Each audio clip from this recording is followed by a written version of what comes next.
Some Pokemon are hard to keep because they are expensive, either to get or expensive to feed. Or they can be hard to keep because they're simply hard to find, like the pseudo-legends.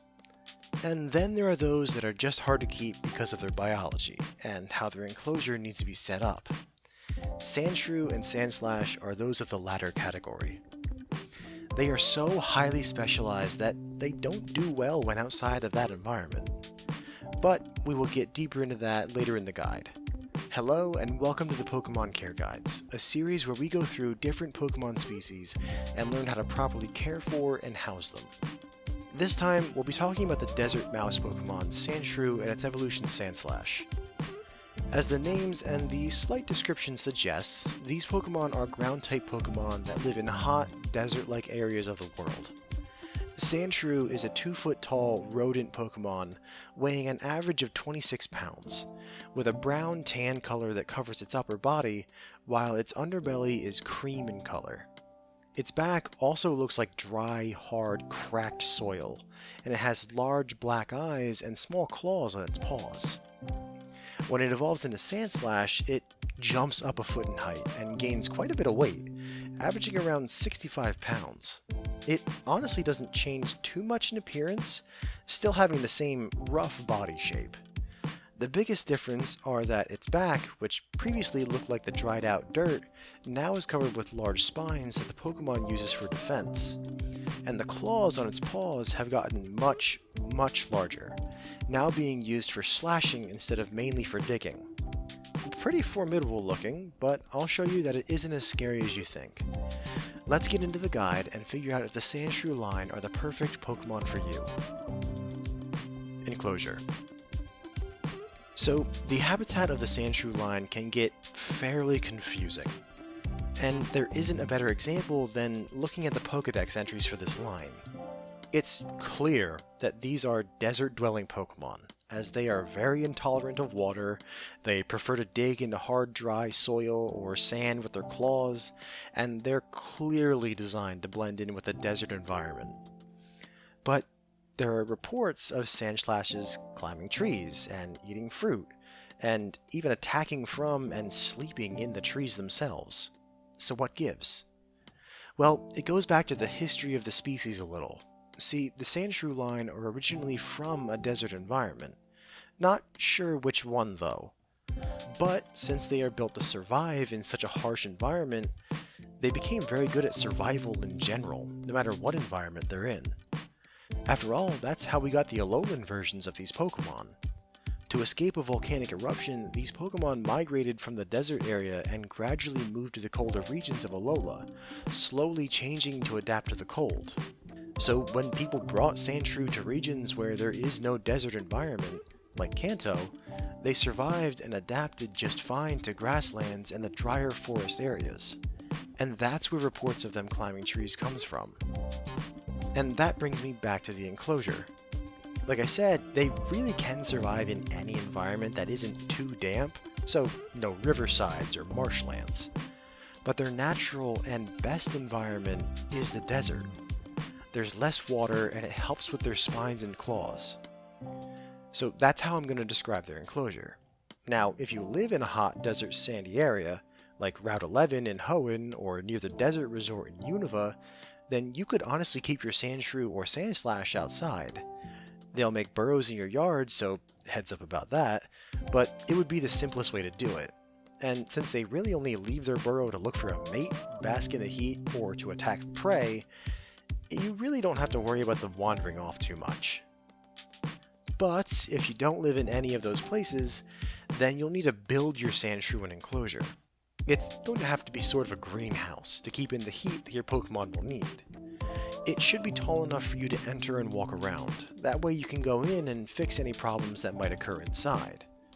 Temperature-wise, the inside of the enclosure should average about 80 degrees Fahrenheit, or 26 degrees Celsius if you aren't from Unova. As for the dimensions, you'll want about 100 square feet of space for each foot in length of Pokemon. So it would be about 100 square feet for the average Sandshrew and 300 for a Sandslash. I would get the 300 right from the beginning, that way you don't have to remodel when your Pokemon is getting ready to evolve.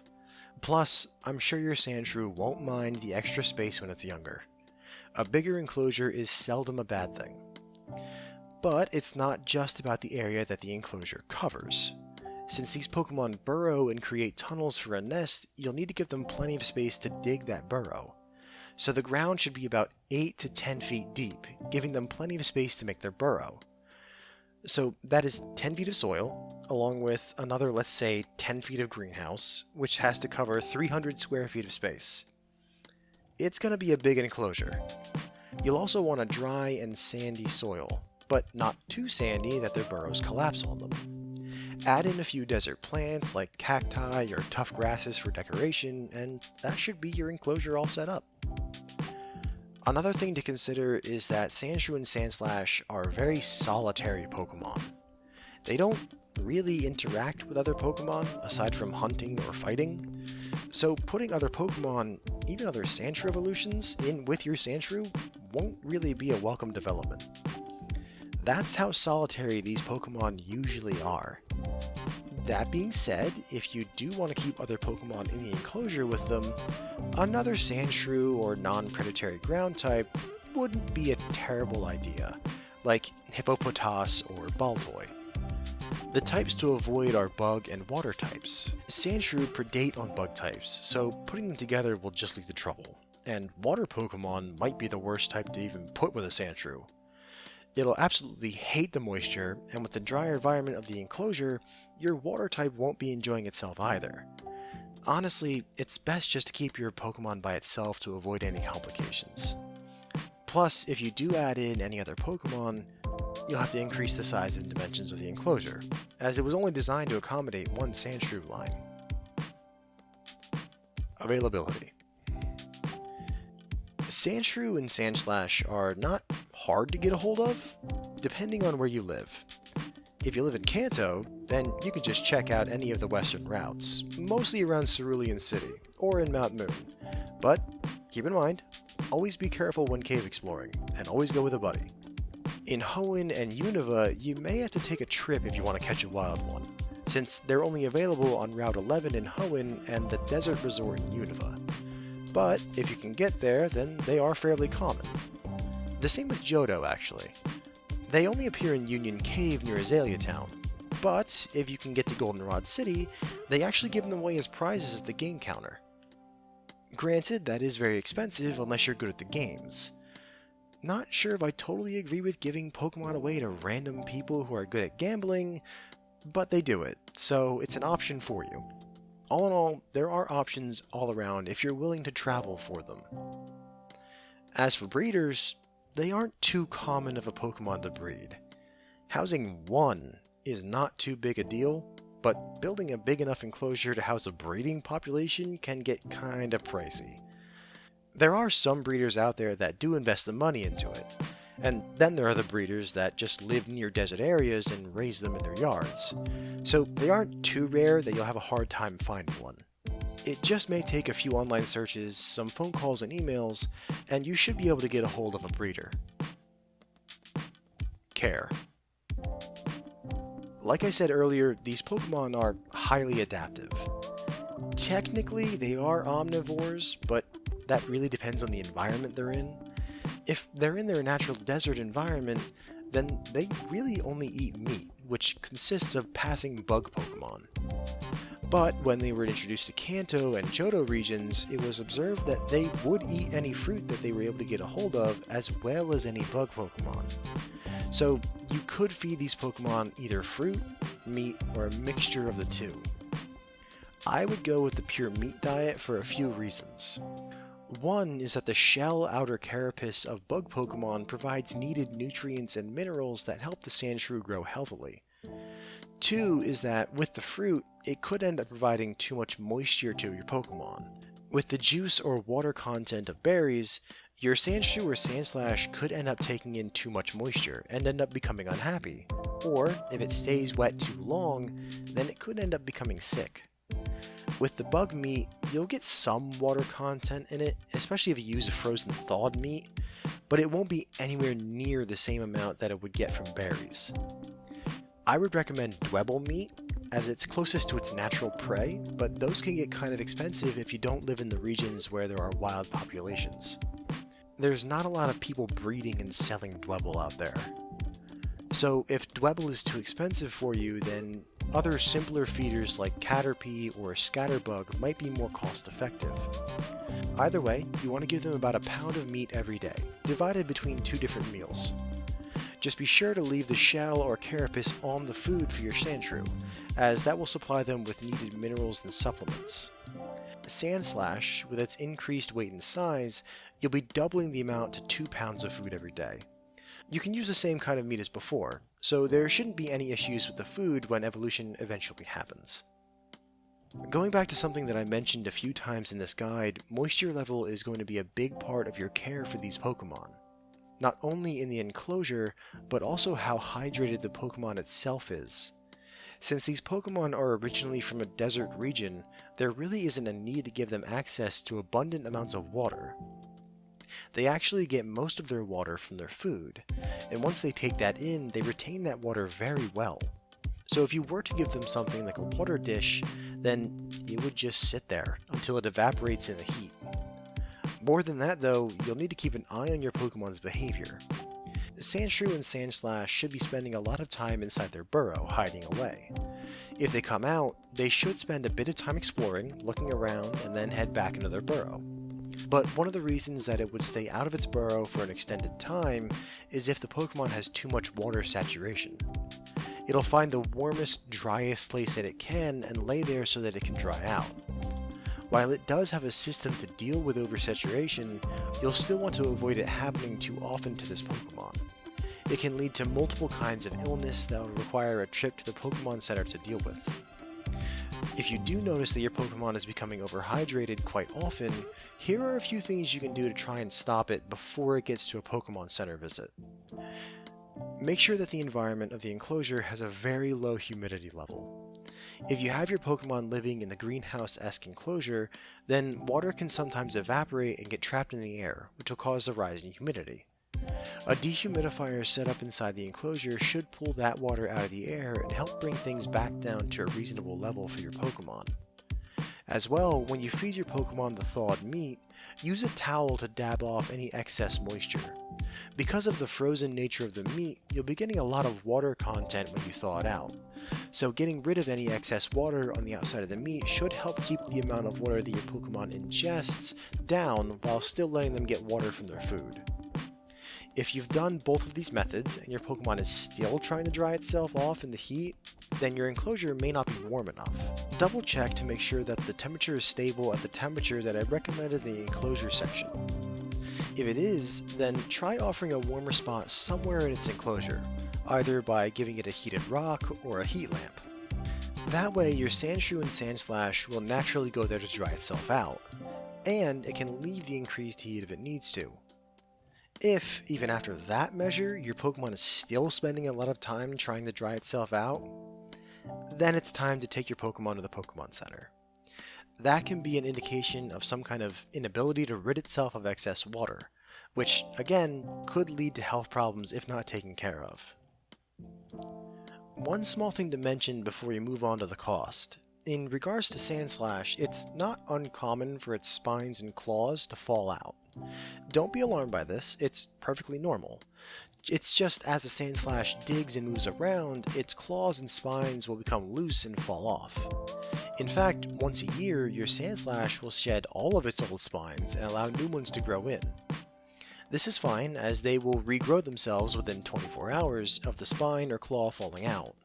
Really, this is just more of a heads up, hey, this might happen, don't freak out. Just when you notice that one has fallen out, just pick up the old one and get rid of it, then check to make sure that the new one is growing in fine with no complications. You might even be able to make a bit of money off of those shed spines and claws if you happen to know a farmer. They're usually sharp enough that many farmers use them as the blades for their plows.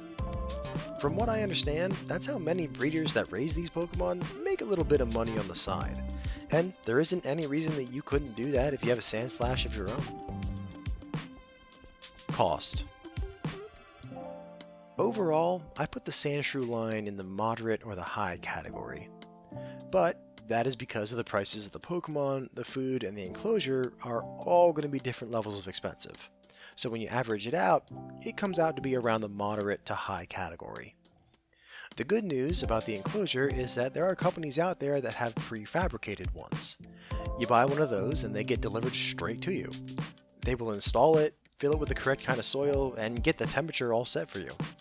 Being able to just stand there and watch as someone else does all the hard work is a special kind of satisfaction. Only thing with that is that you will be paying quite a bit for it. But even if you decide to build the enclosure yourself, it's still going to end up being in the very high category, just because even the materials needed will cost quite a bit. The Pokemon itself, if you're getting it from a breeder, will be around the moderate category. With the expense of building the enclosure and the special nature of the environment that these Pokemon need to be kept in, many breeders up their prices a bit for the effort. If you find a breeder that lives in the environment that allows them to raise Sandshrew outside of an enclosure, then you might find one in the low category. But I don't think there are many of those, and the few that are out there probably have a long waiting list. However, if you're close to a spot where wild Sandshrew live, or are willing to put in the effort to get to one of those spots, then you could get one of these Pokemon for the price of a Pokeball. It's really a matter of if you are willing to put in the effort and possible travel time to save money on a breeder-raised one. I always suggest going with a breeder, as they're generally more even-tempered towards people, but then again, I'm biased. Food though, that will be about in the moderate or high category depending on what feeder you're going to give them. If you choose Dwebble, then it might be a bit more expensive. Because they live in the same kind of environment as Sandshrew, you need to set up the same kind of enclosure to raise them. So even though they are the natural prey of Sandshrew in the wild, they can be more expensive to feed your Pokemon. Instead, Caterpie, as we've discussed before on this show, is easy to raise and relatively cheap to get a hold of in bulk. The monthly cost of a Caterpie should be in the moderate category, and would be just as good for your Pokemon as Dwebble would. Conclusion. In my opinion, Pokemon like Sandshrew make dubious Pokemon to keep like this. The specialized environment that they need to stay healthy and happy makes them tough to keep if you don't live in certain places. Dedicating quite a bit of land to a building just for one Pokemon is a hefty investment.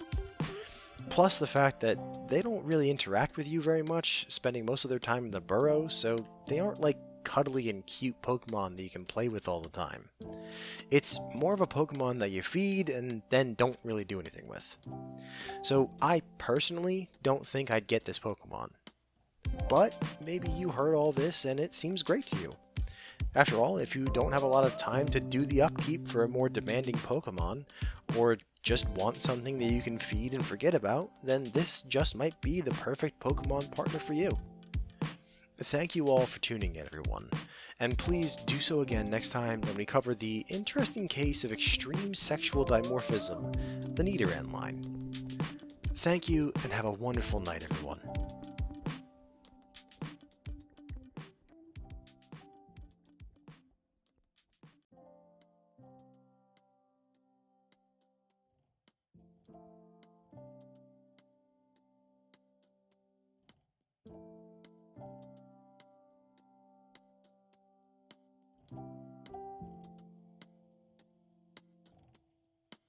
As I'm sure many of you know, plenty of Pokemon species have differences between the two genders.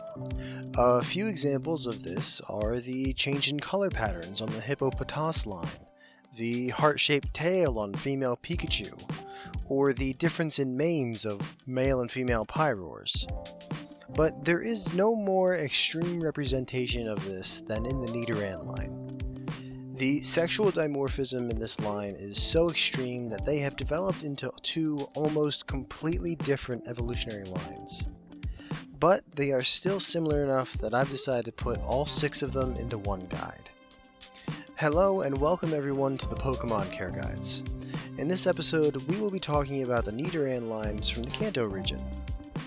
Due to the similarity in environment, diet, and care requirements, I've decided to put both male and female lines in the same guide, to avoid 2 episodes from just sounding exactly the same. So, both Nidoran lines are quadrupedal, poison-type Pokemon with 3-stage evolutions, which require moonstones to reach their final evolutions, upon which they become bipedal and gain the ground typing. The male Nidoran has almost a rodent-looking body, with 2 very large ears. It's purple in color and has a large horn in the center of its forehead, which it uses to deliver its highly potent venom. It also has 3 rows of spines along its back. It's fairly small, at 1 foot 8 inches tall, and weighing about 20 pounds. When the male evolves, it evolves into a Nidorino. In this stage, it more than doubles in size, going to 3 feet tall and 43 pounds. It keeps its large ears and purple coloring, but now just has 1 row of spines along its back, and the horn on its forehead has actually gotten larger. It now also has large sharp teeth and claws that it uses to defend itself and any females that it finds. Once your Nidorino is exposed to a moonstone, it will evolve into its 3rd stage, Nidoking. Nidoking's body shape drastically changes, becoming bipedal with thick, almost armor-like plates along its chest and stomach. It still has a lot of similar features to Nidorino, but it also now has a large, powerful tail that it uses as a weapon, and its front legs now function more like arms, with 3 large claws on each hand. These Pokemon stand at 4.5 feet tall on average, and weigh in at 135 pounds, but don't let that fool you. Between the potent venom, the spines and horns, and the power that the final evolution has, these Pokemon are designed to be dangerous. Unlike its male counterpart, the female Nidoran has a light blue color, and the horns, spines, and ears are smaller. However, they do have 2 sets of whiskers, which it uses to help its insane sense of smell. The female Nidoran is also a bit smaller than the male, coming in at 1 foot 4 inches and 15 pounds on average. When it ages, it'll evolve into a Nidorina, a 2.5 foot tall and 44 pound quadruped. Overall, the shape doesn't change too much from the Nidoran stage, but they do keep the spines on their back, which they still use to deliver their poison. Then, if they get exposed to a moonstone, they will evolve again into Nidoqueen, a large bipedal Pokemon standing at about 4 feet tall and 130 pounds, with thick plates of armor covering its front torso.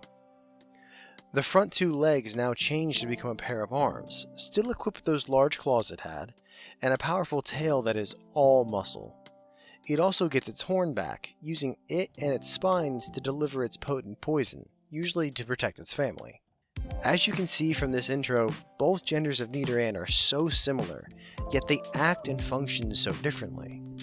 The male line is more aggressive, actively wandering and picking fights inside their territory, but the female line is more protective and defensive, guarding their nests and young. It's interesting how the 2 have diverged so much in comparison to each other, but thankfully they haven't changed so much that their care requirements are so different. So let's run through and see if either of the Nidoran genders could be the perfect Pokemon partner for you. Enclosure. Enclosures for these Pokemon are, thankfully, the same between the 2 evolutionary lines. The enclosures themselves have 2 sections. There is the section of the enclosure where the Pokemon sleeps, eats, relaxes, and then there is the space where they need to walk around and explore. These Pokemon have a need to explore what they think is their territory. The size of the territory that they need varies between the evolutions, but they still have the same basic need. For the first evolution stages, it'll be the smallest and easiest, in my opinion, as they'll need a space of about a decently sized bedroom, a space of maybe 10 feet by 10 feet. This will give them plenty of space to roam, as well as space for you to get close to them and spend time with the Pokemon. A big part of raising these Pokemon is going to be bonding with them, as both genders get territorial in different ways. The males will get aggressive towards anything they don't want in their territory, and females will get territorial about their home or their den, defending it from anything they don't want inside. This means that they could end up being territorial towards people, you included, if they don't get socialized well as Nidorans. So when they're still young, you'll want to spend plenty of time with them, building up the bond between you 2. But we'll get more into that in the care section. Going back to the enclosure, inside the exploration area you can put a few toys for them to play with, some wooden blocks for them to chew on, enrichment items that they can interact with and use to keep from getting bored. Now, when your Nidoran evolves into their second stage, it would be best to move them outside. This is where the bond that you built up with them will come in, as it'll prevent your Pokemon from 1. Running off, and 2. Prevent them from claiming this larger territory for themselves and becoming aggressive towards you. As for how big the entire thing should be, Nidorino and Nidorina are roughly twice the size of their first stage counterparts, and therefore the space they'll need should be doubled as well, at least needing 25 foot by 25 foot space to explore and run around. That is a pretty big space for one Pokemon, but if you don't plan on investing in a Moonstone, then that's where your worries about space can end. But if you are planning on going all the way and getting one of the final evolutions, well, let's just say you're going to want to move out to the countryside. Nidoking and Nidoqueen both need a massive amount of space, due to their vastly increased size. Each of these Pokemon will need at least an enclosure that is 50 feet by 50 feet. They take up a ton of room. Like I've always said, fully evolved Pokemon can be a lot to take care of. As for the environment that the outside enclosure should be, these Pokemon live in grassy, warm, savanna-like areas. If you live somewhere that gets terribly cold at any part of the year, then you may want to consider either keeping your Pokemon as a Nidoran and keeping them inside, or getting a similar Pokemon but one that can take the cold better. Unless you can keep the second and third evolutions inside, in which case you have my blessing and clearly an abundance of money. On the second part of the enclosure, the hutch that the Pokemon will rest in is pretty simple overall, but it will change with the different evolutions. Based on the average size and weight of the first evolutions, they should have a hutch that covers a volume of about 20 cubed feet. The dimensions that I found for a lot of enclosures online is 2 feet tall, 2.5 feet wide, and 4 feet long. This should provide plenty of space for your Nidoran to move around, eat, get some water, and sleep. The frame can easily be made out of anything, but I would suggest a wooden frame over anything else, as you'll also be installing a mesh to function as the walls of the enclosure. This way it will allow for fresh air to enter and flow through the enclosure. Plus, with a tendency for these Pokemon to ram things with their horns, glass walls will probably end up being shattered at some point. At one end of the hutch, you'll have to install an actual room for these Pokemon, a small four-sided home that could technically function as their den. It's just a place inside their hutch that they can feel secure in, and get them into the habit of staying in there, which is important for when they do move outside with their later evolutions. You should also install a water dispenser into the hutch, one of the ones that you can hang from the wall of the enclosure. I just prefer those for smaller enclosures like this whenever there's an option for them, as the Pokemon is going to be moving around really close to the water dish, and if they're situated on the ground, then that can lead to a bowl getting pretty gross pretty fast. In larger enclosures, it's not really a problem, but for the small ones like Nidoran's hutch, then it can end up saving you a lot of frustration and time. On one of the other walls, install a door that you can latch or unlatch. That way your Pokemon isn't running around unsupervised in your home. This won't really be needed for the later evolutions, but while they're staying in your home, it would be best not to give the poisonous Pokemon run of the house, especially if you have young kids or other smaller Pokemon in the house. When they evolve and do end up moving outside, then they'll need an entirely new hutch for them to stay in. Now, at this point in the Pokemon's life, you've hopefully built enough of a bond with it and socialized it enough that it won't really need the enclosed mesh section of the hutch, just the den portion, as it should have free reign over whether it wants to be inside or outside at any given time.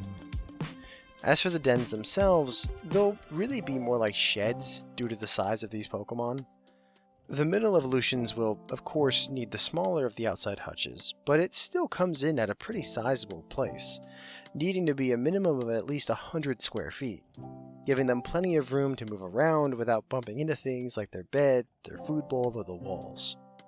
And speaking of furnishings, you'll need to get them an appropriately sized Pokemon bed, a new larger food bowl than what they're used to, and now a ground water dish.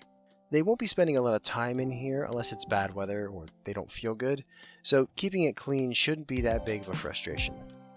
When we move on to the final evolutions, things get almost ridiculously big once again. With Nidorino and Nidorina, their hutch may have been the size of a shed, but it's still a shed. And you can find sheds of that size pretty easily. But Nidoking and Nidoqueen almost need a full barn to themselves. The space that these Pokemon's hutch should cover should be about 200 square feet of ground. And don't forget that the roof will need to be at least 5 feet high to accommodate them. Combine that with a larger bed and a larger food and water dish, and it's a pretty sizable increase in space that these Pokemon need. I would say that if you know you're going to get the final evolution from the beginning, then plan for that. Save up the money and the space and skip over the middle evolution enclosures entirely, and go right for the biggest one. It'll save you time, energy, and money in the long run. When it comes to keeping other Pokemon with the Nidoran lines, they can be kind of prickly. They are herd animals, and when placed with others of their own kind, they can do fairly well. The first evolutions can get along very well with each other, and oftentimes they can be found out in the wild in groups, so they can protect themselves from larger predators. But as they get older and start evolving, they start to tolerate each other's presence less and less. The older females are better at this, as they'll commonly form small clusters or groups and get along fairly well. At least usually. There are cases of females not getting along, but for the most part that's the exception, not the rule. But the older male evolutions can get fairly territorial and aggressive with each other, especially when females are involved. There are some cases of Nidorino and even a few Nidoking that are able to get along with each other, but those are the oddities. More often than not, they'll battle each other. So that's something to keep in mind if you plan on having multiples of these Pokemon. In fact, even when moving on to other types and species of Pokemon that you could house with these Pokemon, I really wouldn't recommend anything, as anything that stays with them in the same enclosure will be at risk of drawing your Pokemon's territorial ire. There are a few exceptions to that. Nidoran, both male and female, can be housed fairly well with other Pokemon, so long as the encounters are closely watched and the other Pokemon isn't a belligerent predator, or a psychic or ground type. Those could end up causing quite a bit of damage to your Nidoran. Also, if you socialize and train them very well when they are younger, the older generations may tolerate the other Pokemon being in their territory, may being the operative word there, and any interactions between them should still be heavily supervised. I should also point out that these enclosures that I've detailed to you are only set up for one of these Pokemon. If you plan on adding more than one, you'll need to adjust the size of the enclosures to fit. Availability. I'm going to start off with the fact that these Pokemon are poison types, and so you will need to get a license from the government of whatever region that you live in to legally own one. That in and of itself can be a deterrent to people like me raising and keeping and selling these Pokemon, because getting the license isn't worth it if you're only planning on raising the Pokemon for a few seasons. Combine that with the fact that these Pokemon are hard to house, both because of space and temperament, you'll probably have a harder time finding a breeder to buy one of these Pokemon from. A lot of people out there just don't usually feel safe raising poison-type Pokemon. There are people out there that you can buy one from, don't get me wrong, but they're not common. And when you do go to buy one, they're not cheap. And if you're looking for one of the later evolutions, then that'll be even harder for you to get. On the other hand, if you live in any of the multiple regions where the Pokemon are available in the wild, then they're very, very easy to get. In the areas where these Pokemon are available, they are one of the most common Pokemon to encounter. Well, kind of. Nidoran is. You can find a Nidoran just by searching the area that they're known to live in, and it won't take you much effort at all. The middle evolutions are not hard to encounter in the wild, but they're rarer than their earlier forms, so you may need to spend a bit more time looking for one of them if you plan on catching one. I should note that it will be much more dangerous to catch one of the older evolutions as they are stronger, and you won't have had time to build up the bond that you'll need to keep the Pokemon from becoming very territorial towards you. But I'm not your parent, so do what you will. Now, catching one of the final evolutions will be nearly impossible. It is very rare that one of these Pokemon encounter Moonstones in the wild, so you'll almost never see a Nidoking or a Nidoqueen just wandering around. But it has been known to happen, and because of that, I have to say that I do not recommend going out and catching one of them whatsoever. One, they are very strong and very dangerous Pokemon that can easily cause you harm if they want to. No one but professional trainers should even attempt catching one of these Pokemon. And two, you will have zero bond with that Pokemon when you catch it, which means that it will be very territorial and belligerent towards you when you get it back home. It will take an immense amount of effort just to get the thing to not attack you on sight, let alone trust you. I'm not saying that it can't be done, but that it shouldn't be done unless you have been trained for that scenario by another professional and you have plenty of antidote and strong Pokemon backing you up. If you really want one of the final evolutions, then talk to a breeder and get a Nidoran that is close to evolving. They will have already been socialized, you can build up your bond with them pretty easy, and then you can evolve them into a Nidoking or Nidoqueen once they evolve into their second form. It's just the safest option, trust me. Care. Food, surprisingly, will be the easiest part of caring for these Pokemon. These Pokemon in the wild are mostly grazing Pokemon, eating large amounts of grass over the course of a full day. So the best food stuff to give them would be grass hay, which is simply cut and dried long grass. Loose grass hay makes up an important and large part of these Pokemon's diet, providing them with the needed nutrients to grow healthy and strong. When you get your hay, make sure that it's clean and dry, free of things like mold. Feeding stuff like that to your Pokemon can get them sick very quickly. A little bit of a warning here though, hay can make a mess when you feed it to your Pokemon, as it's very easy to accidentally get it everywhere without even realizing it. I had to use it when I had a herd of Miltank when I first started my own breeding center, and it was just more hassle than it was worth in my opinion. It's one of the reasons that I stopped breeding Miltanks. That, and I never realized quite how upsetting their udders were until I saw them in person. Anyway, loose hay should be plenty for these Pokemon, and if you stay on top of the cleaning, then everything should turn out fine. As for how much to give them, it depends on what stage they're in. As a Nidoran, you're going to want to give them about half a pound of hay a day, which should be plenty for them to continuously keep coming back to the bowl to get more. Remember that these are grazing Pokemon, so they continuously chew and eat throughout the day. They don't eat larger meals spaced throughout the day like we do. When your Nidoran evolves into their respective evolutions, the amount of food a day will jump from half a pound of food up to a full pound of food a day. Again, just put the hay into your Pokemon's food dish and leave it there for them. They'll come to eat from it when they get hungry. Now, if you decide to get one of the final evolutions, then you need to be prepared for the food intake to skyrocket. When these Pokemon aren't guarding their territory, or they're young, then they tend to be grazing in the grass around them. And because of their size, they need quite a bit more food than their younger evolutions. Going off the average weight and size of a Nidoking and Nidoqueen, you'll be giving them about 3.5 pounds of food a day.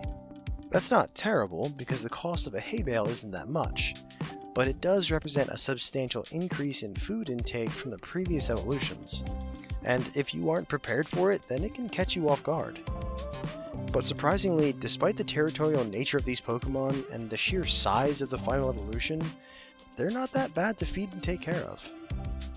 And now we move on to training, and it won't be as in-depth as, say, training a Pidgey, but it will be time-consuming, and take a lot of patience on your part. This is going to be a lot of reinforcing positive responses and behaviors using treats and positive interaction between you and your Pokemon. For the treat, I would suggest raspberries, as they're easy to get a hold of, and shouldn't mess with your Pokemon's system unlike some other berries. When you first get your Pokemon, you should let it explore its new home on its own for a little to get used to the new surroundings. Don't try to force interaction with it, as that can cause them to either become territorial towards you, or cause them to become even more cautious around you. If it does get territorial towards you, then remove it from the situation by using its Pokeball and place it back inside of its hutch. Then spend your time around or near the hutch, just existing in the same space. The big thing to remember here is the familiarity that you're going to try to build with this Pokemon. The familiarity will start to settle into the Pokemon the more you're around it and cause it to start trusting you more and more, building the bond between you. As well, either when it's in its hutch or it has started to come over and interact with you on its own, slowly start giving it pieces of the raspberry to reinforce the idea that you're a friend and can be trusted. Even as they start getting closer and more okay with being around you, then you start interacting with it more, petting it and using toys to play with them. Just when doing this, always be mindful of the poisonous horns and barbs that these Pokemon have. One wrong slip of the hand while you're petting it, and you'll be needing some antitoxin. Also, try not to yell or startle the Pokemon. This can undo some of the work that you've put in with building a bond, and if you startle them enough, then they could even get aggressive with you. Lastly, the raspberries make good treats, but be sure not to overfeed them. They are higher in sugar content than the hay that these Pokemon eat in the wild, and their systems aren't designed to deal with it in such large quantities. Overfeeding them can lead to a few health risks, so it's best to keep the raspberries as sweet treats for every now and then. Cost. Your biggest cost for these Pokemon are going to be the enclosures. Nidoran's hutch will be at least in the high category, possibly even the very high category, depending on how you build it or what kind you buy.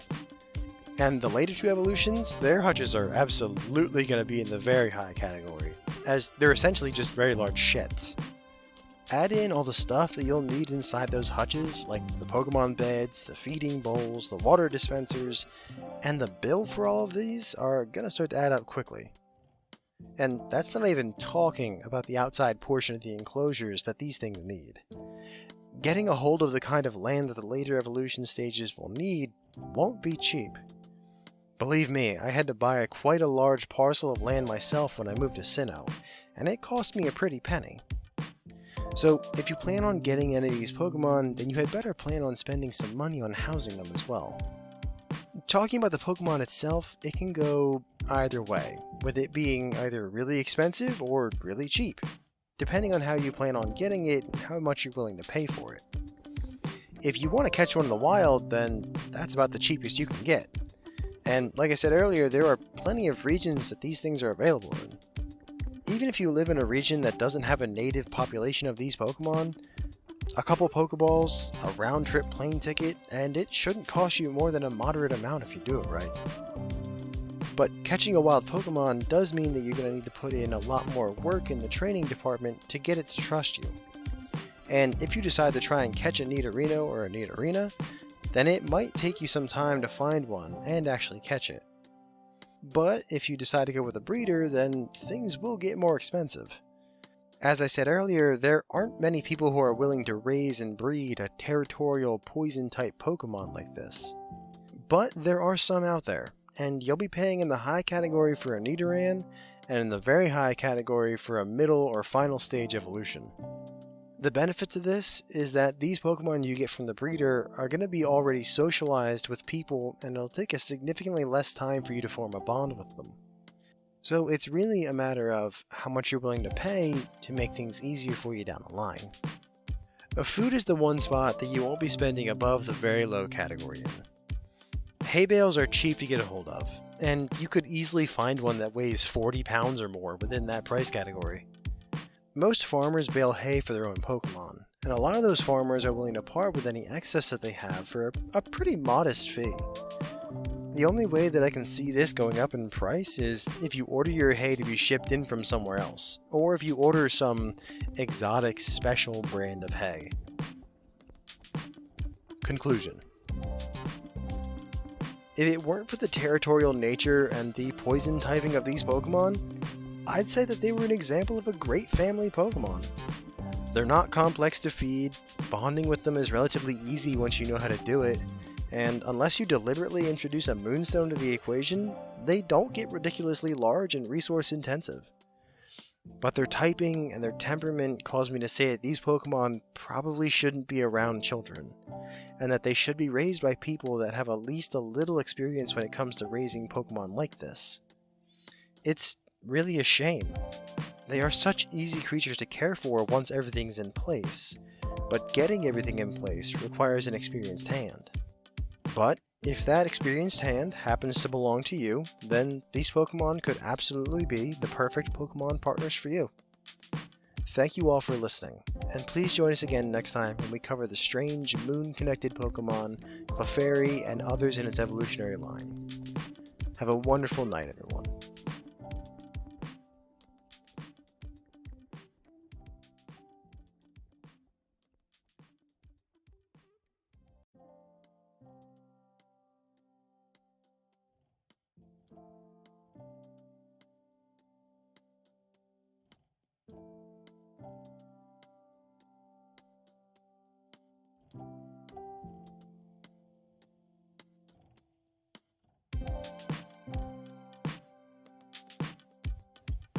There are some Pokemon species in the world that are so shy, so mysterious, so divorced from the human civilizations that have sprung up around the world that they end up getting shrouded in layer upon layer of myth. Most of the ghost Pokemon are like this, having many myths about them that they're composed of the spirits of those that have died in certain specific ways. And the subject of this current guide, the Clefairy line, are no different, having been shrouded in ages of myth and legend due to their extensive isolation from the human world. Well, today we're going to take this mysterious species and unravel how to raise and care for them, while dispelling some of the more outrageous and false ideas about them.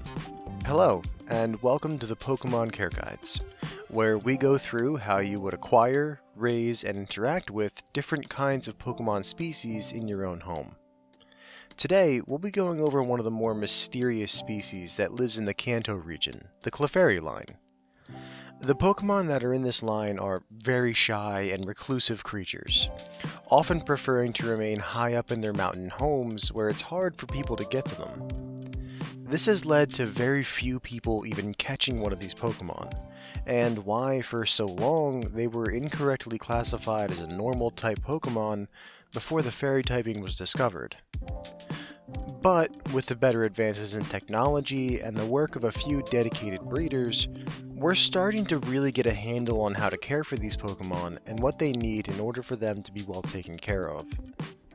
The first form of the Clefairy line is Cleffa, which is actually our second baby Pokemon of the series, after Pichu. I go into more detailed description of what makes a baby Pokemon in that guide if you're interested.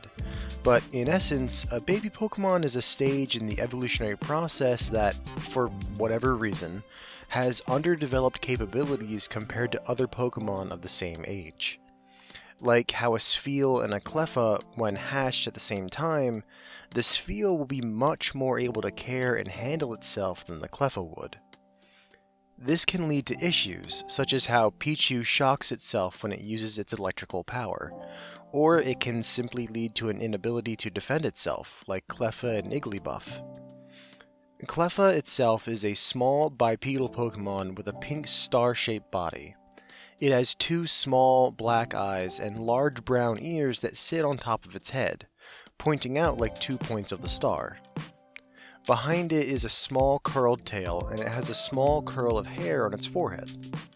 Once they form a strong bond with something, whether that be a trainer or the rest of their Clefairy family, they evolve into a Clefairy. Very similar in shape to Cleffa, really the only big difference between a Clefairy and a Cleffa is that Clefairy is double Cleffa's size, going from 1 foot tall to 2 feet tall, and from weighing 7 pounds to 16 pounds. Their ears also get a bit bigger, now only having the brown bits at the ends instead of across the whole ear. They also develop small nails or claws on their limbs, and oddly have 2 pink patches that look almost like a blush. Clefairy, just like the Nidoran in the last guide, evolves into their final stage through the use of a moonstone, resulting in a Clefable. Once again, Clefable is double the size from the Clefairy, standing just over 4 feet tall. but it gets way heavier, now weighing 88 pounds. A large bump, but for a fully evolved Pokemon from a 3-form line, that's not terribly large. Clefable keeps the same basic shape as its previous evolutions, with the pink star-shaped body. Its ears get longer once again, and its tail and wings get much larger as well. In all, these Pokemon really don't change too much from evolution, just changing in small details. It's a very simple Pokemon line. And for those of you that are wondering, yes, there are old legends that these Pokemon are actually from space, like Deoxys or Minior. But there really hasn't been any proof of that, and much of it probably comes from how rare these Pokemon are, with them living up in their mountainous homes and being very shy. After all, people often don't understand the things that they're unfamiliar with, and thus make up stories to explain them. But we can get into that later on in the care guide. For now, let's get into the care guide and figure out if these elusive fairy-type Pokemon are the perfect Pokemon partners for you. Enclosure.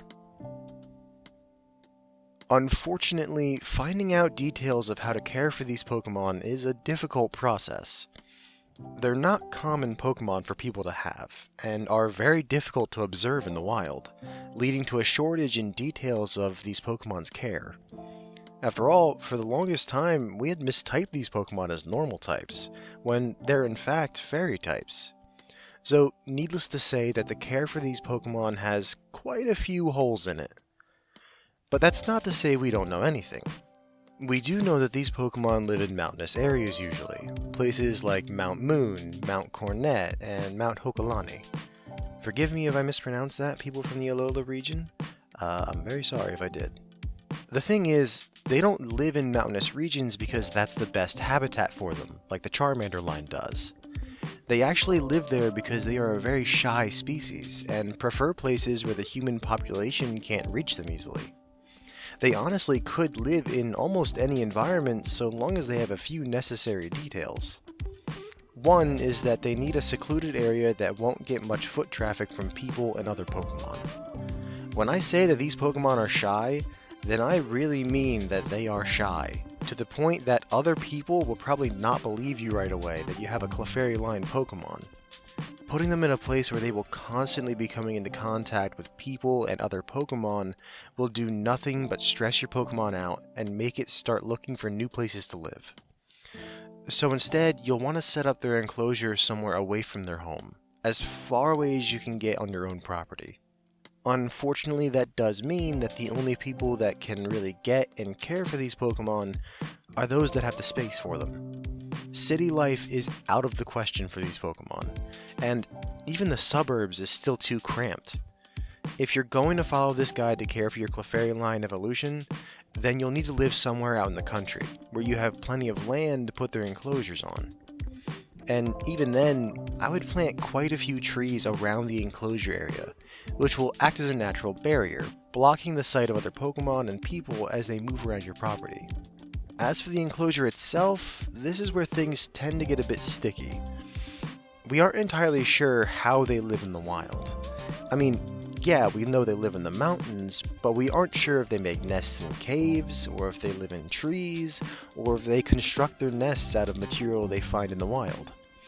So the enclosure that I'm going to give you is one that research says should be good for your Clefairy, but always keep in mind that it's still experimental, and your Pokemon could have a negative reaction to it. The chances of that are low. As I said, these have been tried and tested before. But with Pokemon that are as mysterious as these, things can happen. So always keep an eye on your Pokemon, looking for any signs that they're becoming stressed or unhappy in their living situation.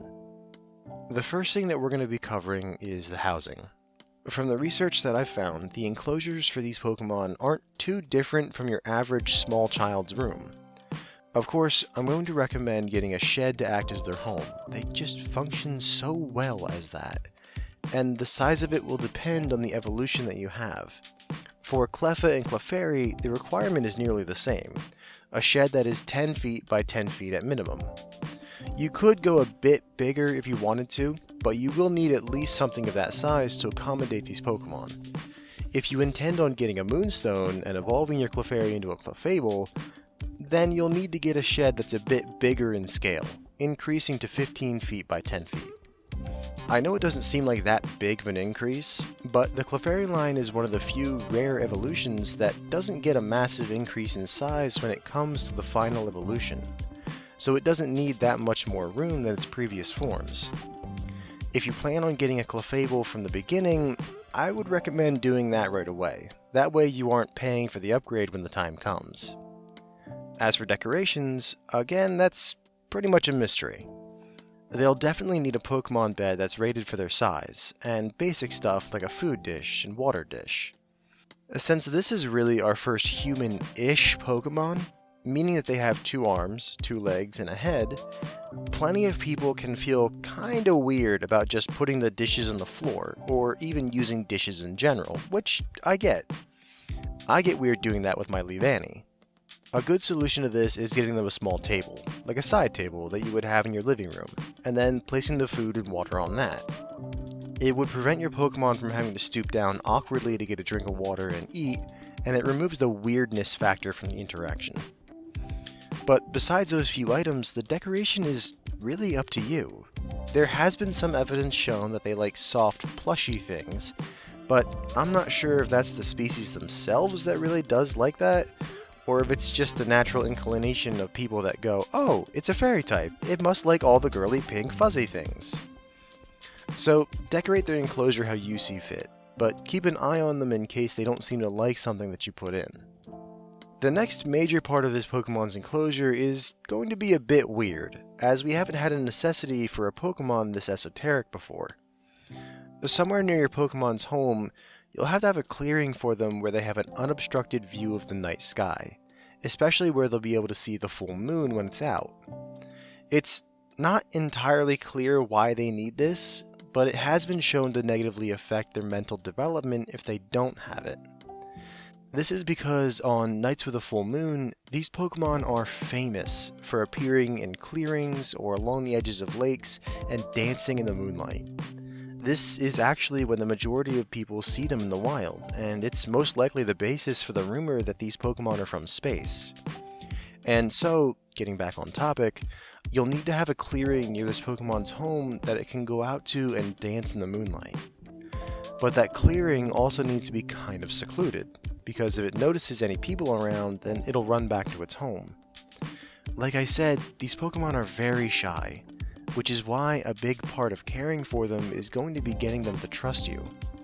Actually, thinking back on the lake that I mentioned earlier, that wouldn't be a bad idea if you could swing it. Have a lake that is maybe 30 feet in diameter and 6 feet at its deepest.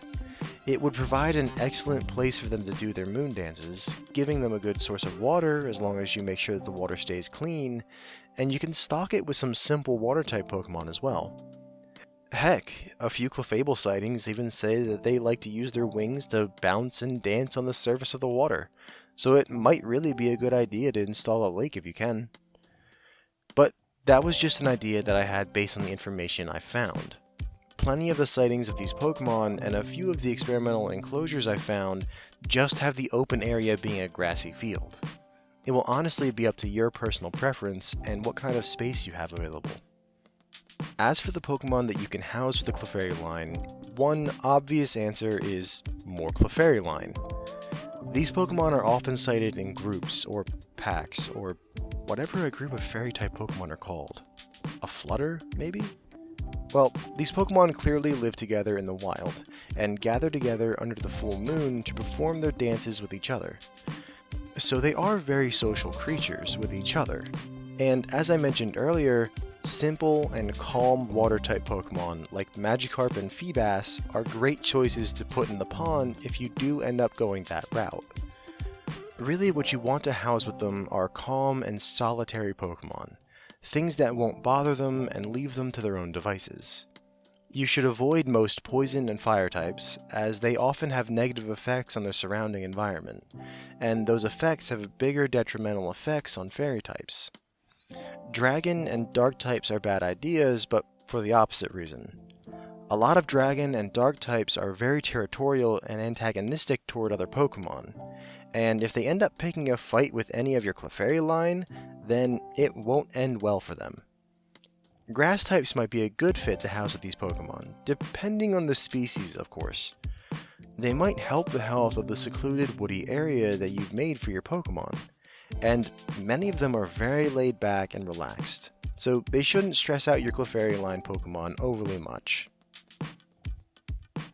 Availability. Given the fact that these Pokemon are so shrouded in myth and legend, I'm sure that you can guess that they aren't the most available Pokemon on the market. I mean, sure, they have been confirmed to have a stable population in all but the Hoenn and Paldea regions, but that isn't really the issue. They live in such isolated places, up on steep mountains, that just getting to their territory can be dangerous and a journey in and of itself. But the real obstacle to catching one of these Pokemon is the fact that they are so good at avoiding contact with humans. Realistically, even if you find yourself in Clefairy territory, you still won't find one. You could spend weeks up in the mountain with known Clefairy and Clefable sightings and not hear so much as a call from one of them. The only exception to this is during their moonlit dances. If you can find a spot where they do this and stake it out on a moonlit night, then you could get your chance to catch one of these Pokemon. But doing so should only be attempted by accomplished mountain climbers and Pokemon trainers, as it could lead to you spending weeks up in the mountains just waiting for the chance to see a Clefairy. And keep in mind, that is just for Clefairy. Both Cleffa and Clefable are much more rare than their middle evolution, and as such, getting hold of a wild one of those will be even tougher. Unfortunately, these Pokemon aren't any easier to get a hold of in the breeding industry either.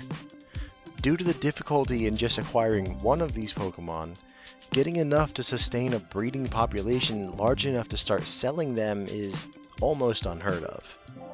Couple that with the fact that the innate shyness of these Pokemon needs to be overcome just to care for them, and the care that we do have for them is very experimental, and you have a recipe for a Pokemon species that not many breeders are willing to cut their teeth on.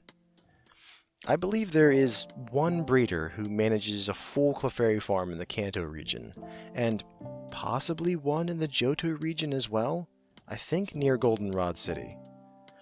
And since there aren't many people in the business that can provide these Pokemon, you can bet that those two breeders have waiting lists that are years long, and they don't get sold cheap. You'll be sinking a lot of money into acquiring a bred and raised Clefairy evolution. And of course, the price will fluctuate with what evolution stage you're trying to buy. They won't sell you a Cleffa, since they are baby Pokemon and should be staying with the Flutter until they evolve. But these breeders that I mentioned both offer Clefable as well as Clefairy. It'll just be another increase in price on top of the already high price for the Pokemon itself. But for that money, you get a Pokemon that's already used to humans, is very well trained, and you won't have to make the dangerous hike and camping trip up a mountain to try and catch a wild one that isn't used to humans, and might try to run the first chance it gets. In my opinion, a breeder-bought Pokemon is better, and well worth the money. Care. In comparison to actually getting a hold of one of these Pokemon, caring for one is a lot easier. The biggest part of caring for one of them is going to be working through their innate shyness, and getting them more acclimated to having humans around them. A good way to circumvent that obstacle is to get a breeder-raised one. Then the Pokemon will have been born and raised around people, getting used to their presence. I mean, yes, it might still take some time for it to get used to you specifically, but at that point, you'll already be leagues ahead of someone that had caught a wild one. But for those of you who managed to actually get a hold of a wild-caught member of the Clefairy line, first of all, congratulations on finding that. Second, you have a very long and hard road ahead of you in just gaining this Pokemon's trust. And there are a few main ways that you're going to be doing that. The first is going to be by following a routine. Feed them at the same times every day, come into their enclosure at the same time and stay for the same amount of time, things like that. By doing this, you'll begin to set the foundation for a comfortable and safe environment for your Pokemon. If they know your usual pattern and what to expect out of their day, they'll start to relax in their enclosure, even if they are still very shy and reclusive when you're around. Nobody likes a life that's too chaotic. The next thing to keep in mind is to make yourself seem softer. So when you approach the Pokemon enclosure, move in slow, deliberate movements, as quick or erratic ones might scare your Pokemon before you can even see it. If you do see it, then speak to it in a soft, reassuring tone, like you're talking to a scared child.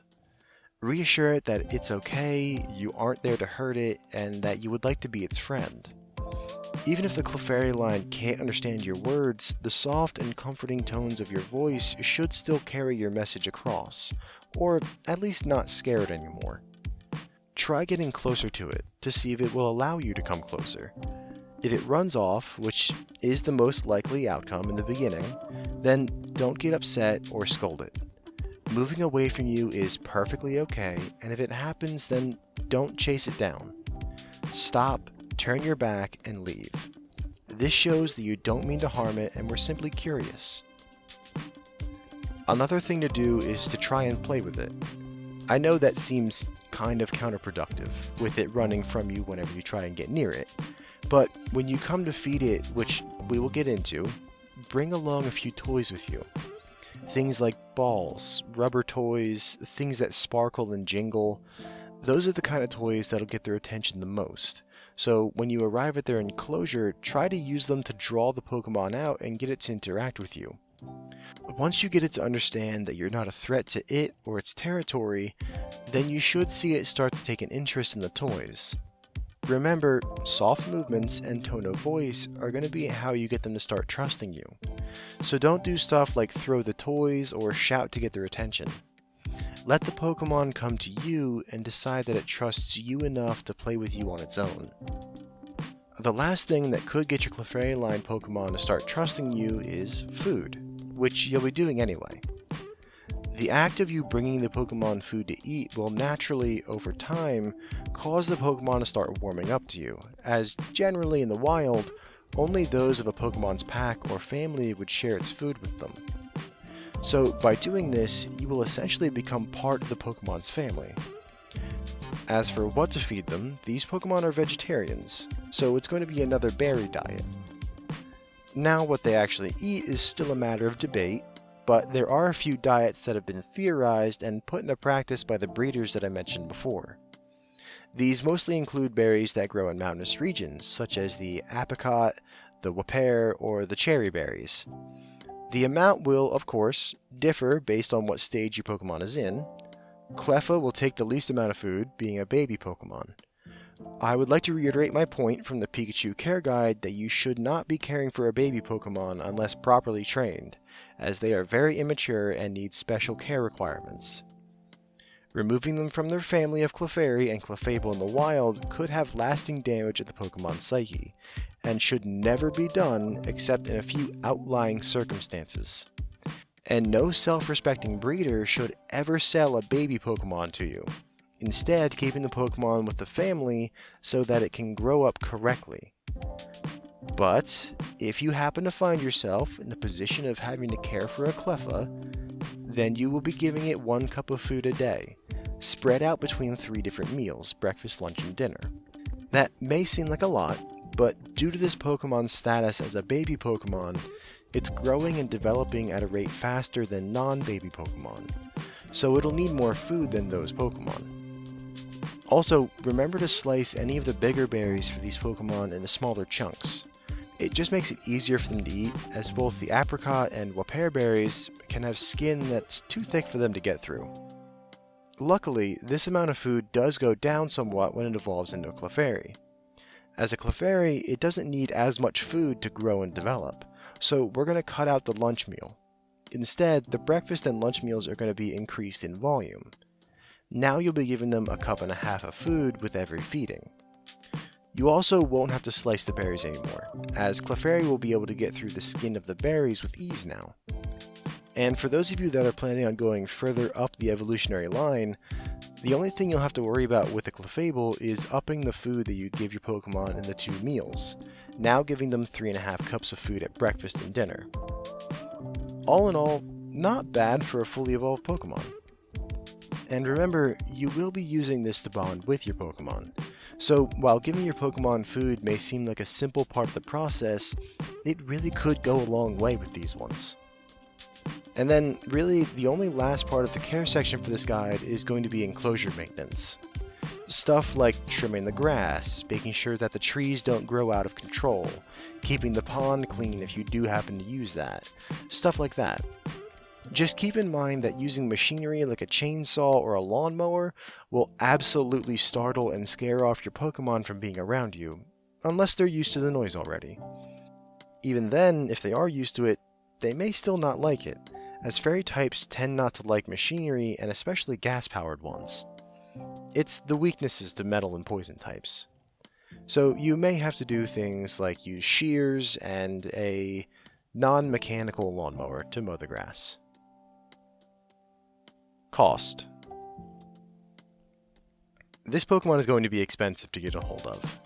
To be honest, the cheaper option will probably be to try and catch it in the wild, as getting all the equipment you'll need to survive in the mountains for a while will almost certainly cost less than getting a Pokemon from a breeder.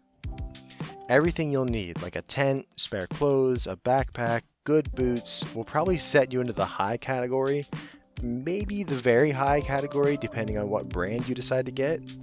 But like I said earlier, surviving in the mountains can be dangerous unless you're trained for it, and I would not recommend trying it anyway. It is by no means a guarantee that you'll even find one of these Pokemon while you're up there.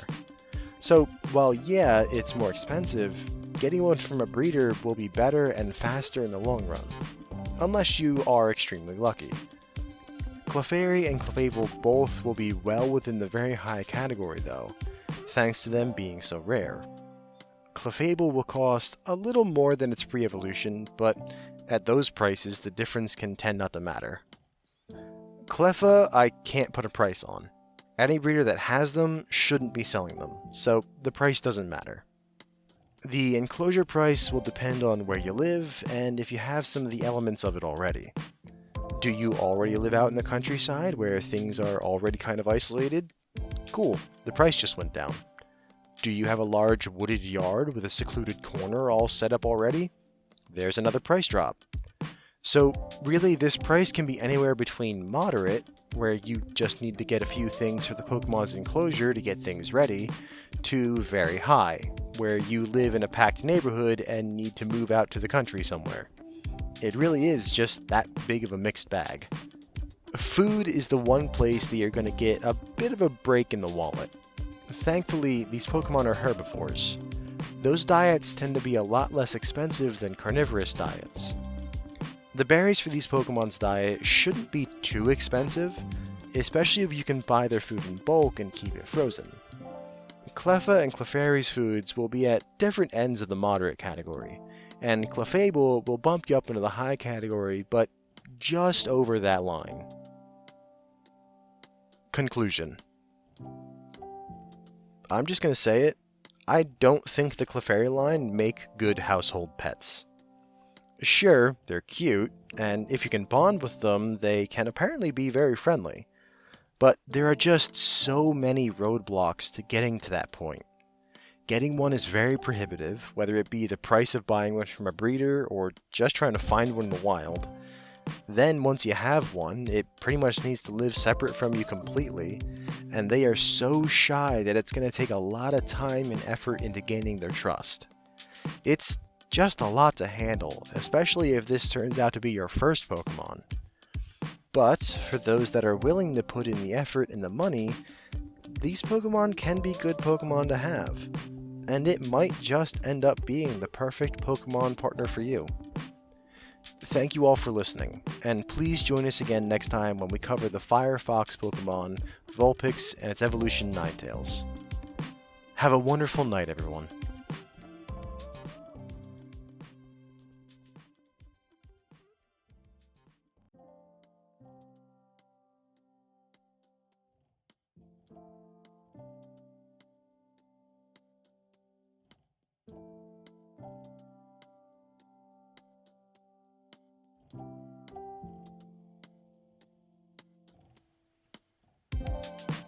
There are a lot of canine-esque Pokemon out there, like the Growlithe line, the Rockruff line, and even our very own Booster, who is a Houndoom. These Pokemon are some of, if not the most popular kinds of Pokemon out there, as they often make great household Pokemon for people in all kinds of situations. Families with kids, living in an apartment in the city, whether you're home all the time or gone most of the day for work, there really is a canine out there for almost any situation. But that's not to say that they're all equally easy to care for. Some are way easier to house than others. Take Booster, for example. Houndour and Houndoom aren't often kept as family pets due to their usually stubborn and territorial nature. It can lead to problems when it comes to small children. But in that same situation, a Lillipup could be the perfect Pokemon with small kids. But for me, living on the sort of ranch that I do, I think Booster is the perfect dog for me, as he's very protective of the Pokemon that I raise. All that to say that while canines are very popular, you need to match the Pokemon to the situation. And that brings us to Vulpix. Welcome everyone to the Pokemon Care Guides, where we talk about different Pokemon species and how you would raise them in your own home. Today, we'll be talking about the fiery fox Pokemon Vulpix and its evolution Ninetales. Vulpix is a small, red, canine Pokemon with small red curls of fur on its head and 9 red curling tails. Though, when they're first born, they only have one white tail, which then splits and changes color as the Pokemon ages. It's not a terribly big Pokemon either, only measuring an average of 2 feet tall and 20 pounds. However, when exposed to a Firestone, Vulpix will evolve into Ninetales, a majestic, golden-colored fox that stands almost 4 feet tall and weighs about 45 pounds. Ninetales obviously keeps the 9 tails from its previous form, but now they have the shiny golden color of the rest of the Pokemon, and the tails no longer curl. Instead, they're long and flowing, like a golden mane spreading out behind this Pokemon. But should you get a Ninetales, don't grab those tails unless you have a very good bond with this Pokemon. They do not like their tails being touched. But we can talk all about that later on in the guide. For now, let's get into the guide and figure out if this Pokemon line is the perfect Pokemon partner for you. Enclosure. Because Vulpix is another stone evolution, I'm going to be giving you enclosure sizes for both Vulpix and Ninetales. This way, if you don't want to evolve your Vulpix into a Ninetales, you don't have to spend the extra money and can save on the space that you need. Another thing, I'm sure that there will be people out there that mention how they've seen videos online of people keeping fox Pokemon like Vulpix and Nickit in their house. While yes, you can do this, it's really only an option as long as they haven't reached maturity yet. After they do, then they start to mark their territory and can get really territorial towards you and other Pokemon. So to keep your Pokemon from running wild and ruining your walls and furniture, it's best to keep them outside. The walls of the enclosure are to be made of chain link fencing. That way there will still be a good airflow through the enclosure. Be sure to get the chain link that has been treated to be heat resistant, as your fire Pokemon could just melt their way through the regular stuff if they wanted to. Using this fencing, you'll be making an enclosure that is 6 feet tall, 8 feet wide, and 13 feet in length, providing plenty of room for your Vulpix to move around and run. Luckily, the enclosure doesn't get that much bigger when, and if, you decide to evolve your Pokemon. You can keep the enclosure at 6 feet tall, but you should expand the width and length to 12 feet and 18 feet respectively. Vulpix, and to a lesser extent Ninetales, are both subject to the all too familiar phenomenon of the zoomies, and will go through spurts of activity, so the area of the enclosure will provide them somewhere to spend some of that energy. But their enclosures won't just be the 4 chain link fences. These Pokemon are very good escape artists, so you will need to add a ceiling to the enclosure as well. The easiest way to do a ceiling would be to just add a chain link ceiling, but if you do want to do something like a wooden roof or something else, then there shouldn't be a problem with that. And in the same vein, you'll also need to put in dig guards. In the wild, these Pokemon dig dens, pretty big ones, where they would live and raise their young. So to prevent the escape of your Pokemon through a newly dug tunnel, you'll need to do something to prevent that. One of the easiest ways would be to set the chain link fence into the ground, forming a barrier that will stop them from digging out under the fence. At one end of the enclosure, be sure to install a door that you can use to enter the enclosure. That way you can clean it and play with your Pokemon. You'll just need to make sure that it's secure and your Pokemon has no way of being able to open it on its own. Finally, at the opposite end of the enclosure from where you put the door, you should install a Pokemon house that is large enough to allow your Pokemon to be able to stretch out and relax. I say install because you should have the body of the Pokemon house be outside the enclosure itself, and then have the entrance of the Pokemon house attached to the fencing. That way, your Pokemon has the entirety of the enclosure space to explore without the Pokemon house taking up a significant portion of it. As for the inside of the enclosure, the ground can be multiple different things. This can range from building a wooden floor to cover the ground, filling the ground with gravel, covering the layer of fencing with just more dirt and having actual grass, or installing turf on the ground. Out of all of them, I would recommend building the deck, as it's the least likely for your Pokemon to dig through and can be very easy to clean. Just scoop and hose it down. Grass and gravel aren't a bad idea, but just understand that the Pokemon will dig through it, so you should keep stockpiles of spare gravel or dirt, as you'll be filling in holes a lot of the time. Turf, it can work, as it will be very resistant to digging, but it can also lead to turf burns, and if your Pokemon gnaws on it and starts to ingest some of it, it can lead to a Pokemon Center trip. Also, keep in mind that you could mix these different floors together to give your enclosure some variety. So maybe you want a deck near the entrance to the Pokemon house, and then grass near the door, making it so that the Pokemon is more likely to go to the bathroom there, and therefore making cleanup easier. Also, mixing together the different floor types will give a bit of enrichment to your Pokemon just through exploration. Speaking of enrichment, fox Pokemon like Vulpix do need a lot of things to keep them entertained. And if you don't entertain them enough, then they'll become a terror, digging way more, marking their territory where they shouldn't, and chewing up their Pokemon house. So, toys. They will be your best friend by entertaining your Pokemon and also giving you a way to interact and play with your Pokemon as well. Your whole goal with the toys should be variety and interactability. The best for you to get would be puzzle toys that reward treats when they get solved. As long as your Pokemon can figure them out, and most Pokemon are able to, then that'll keep their attention for quite a while.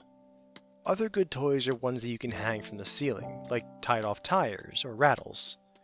You should avoid giving them stuffed animals unless they're made to be durable.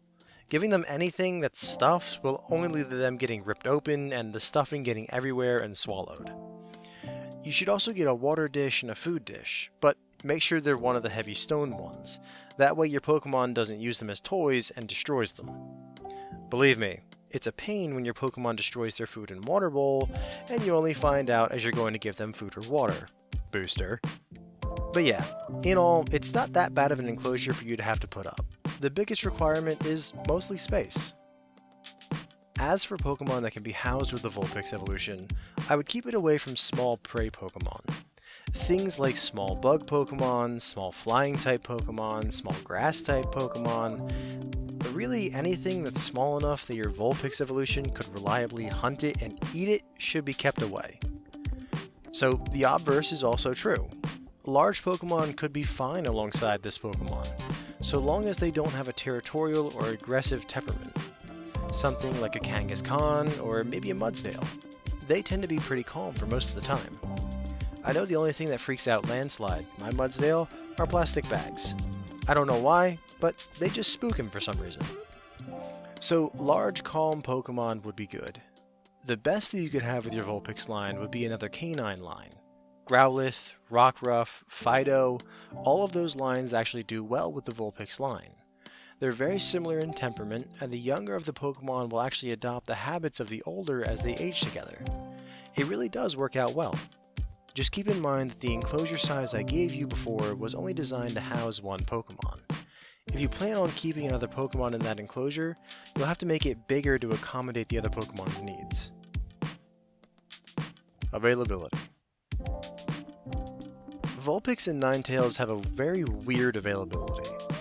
They do appear in the wild in almost every region, except for Kalos and Paldea, so you would think that it wouldn't be that bad to get your hands on one by catching it.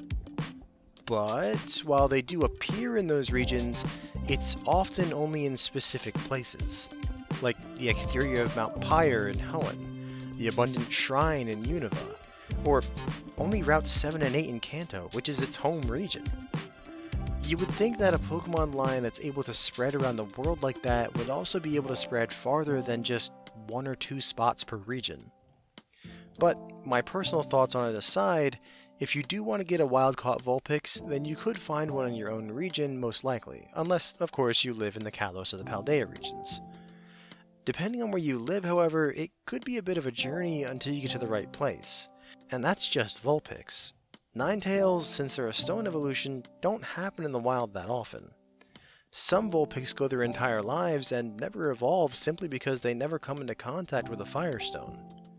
Also, I think I should mention this here, Ninetales as a species are very intelligent and can be very vengeful Pokemon. They are very willing to just attack people who anger them, and when they do, it isn't always with fire. While it's not a psychic type officially, Ninetales can learn a few psychic moves and it is more than willing to use those against people. That's why there are so many legends of how this Pokemon lays curses on people, and how its tails hold supernatural power. They don't, it's really just a combination of how this Pokemon acts, its defensiveness of its tails, and the misunderstanding of ancient peoples turned into legend. Long story short, if you're planning on trying to catch one of these Pokemon, go for a Vulpix. Not only is it more abundant in the wild, but they are also more forgiving and you can try and form a bond with it much, much easier than you ever could with the Ninetales. The breeder scene for these Pokemon is actually quite robust. Canine Pokemon are always a big hit, so they tend to be the Pokemon that a lot of breeders get into. So finding a breeder for your Vulpix won't be too hard. And getting a breeder-raised one will mean that it'll be friendlier towards you from the get-go, and act more like a family pet than a wild one would. I still recommend keeping it outside, as it will still mark its territory in your house, no matter how well trained it is. You could probably find someone willing to sell you a Ninetales as well, but that doesn't happen often, as the Firestones needed can get expensive, and buying a Ninetales doesn't mean it'll automatically trust you. In fact, with how intelligent these Pokemon are, they might just be more vindictive since you just took them from their home. So if you really want a Ninetales, I would recommend going the long way and getting a Vulpix from a breeder, building up your relationship with it, and then evolving it into a Ninetales yourself. Care. Care for your Vulpix line evolution is going to be equal parts food, maintenance, and play. Maintenance is exactly what it sounds like. It's the tasks that you have to do consistently to keep the enclosure and the Pokemon in good health. Cleaning the enclosure is going to be the number one thing that you'll have to do. This will include cleaning up the waste from your Pokemon, which involves a pooper scooper and a hose. It can also include having to replace any toys that have been destroyed or need to be changed out. But the biggest part of maintenance is going to be grooming.